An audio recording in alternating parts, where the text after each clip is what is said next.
शांति। संगम युग पर बाप आकर हमें स्वर्ग जाने का नया रास्ता दिखाते हैं, जिसके लिए अविनाशी ज्ञान रत्नों से अपनी झोली भरकर हमें अन्य आत्माओं को भी दान देना है। तो आइए रिवाइज करते हैं आज के 4 फरवरी 2025 के मधुर महावाक्यों को। कौन सा रास्ता हमारे सिवाय कोई भी नहीं जानता? घर का रास्ता व स्वर्ग जाने का रास्ता। पुरानी दुनिया के खत्म होने के समय बाप क्या कहते हैं? अब कुंभकर्ण की नींद छोड़ो, आंख खोलो, पावन बनो, पावन बनकर ही घर जा सकेंगे। अब नई दुनिया आती है। महाभारत लड़ाई के बाद क्या होगा? सतयुग स्थापन होगा, लक्ष्मी नारायण का राज्य होगा। अविनाशी ज्ञान रत्नों का दान करने से क्या होगा? दुख का ग्रहण छूट जाएगा, 5 विकारों का ग्रहण छूट जाएगा, पवित्र बन सुख धाम में चले जाएंगे। सबके काम चिता पर बैठ भस्म होने के समय बाप क्या करते हैं? ज्ञान चिता पर बिठाते, ज्ञान जल डालते, सबकी सद्गति करते। सद्गति किनकी होती है? जो अच्छी रीति पढ़ाई पढ़ते हैं। मनुष्यों को अच्छी रीति समझाने से वे क्या जाने और समझेंगे? 84 के चक्र को जानेंगे, समझेंगे बरोबर। हर एक जन्म में नाम, रूप, फीचर्स अलग अलग होते हैं।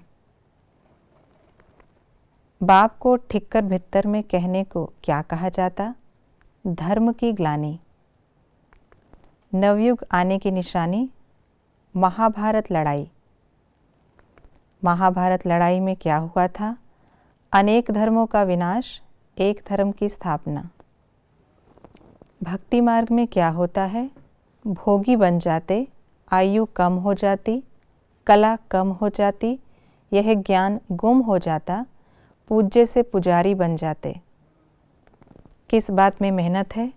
देही अभिमानी बनने में, प्रकृति को भूल बाप को याद करने में, 21 जन्मों के लिए अपरम अपार कमाई करने में। देह को याद करना क्या है? भूतों की याद, भूत पूजा। आयु कम होने का क्या परिणाम होता? आयु कम होने का कारण क्या है? भोगी बनना। पिछाड़ी में हमारा योग किसके साथ रहना चाहिए? बाप से, घर से। धर्मराज की सजाओं से बचने का क्या पुरुषार्थ है? पावन बनना, बाप के डायरेक्शन पर चलना, अशरीरी बनने का अभ्यास करना, किसी की देह को याद नहीं करना, इन आँखों से सब कुछ देखते हुए एक बाप को याद करना। किस स्मृति से बेहद की आमदनी जमा करनी है? अब नाटक पूरा हुआ, घर जाना है। संगम के समय को क्या वरदान मिला हुआ है? जो चाहे, जैसा चाहे, जितना चाहे उतना भाग्य बना सकते हैं।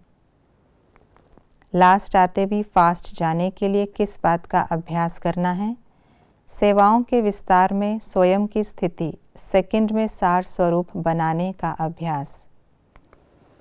क्या होने से क्या होता है?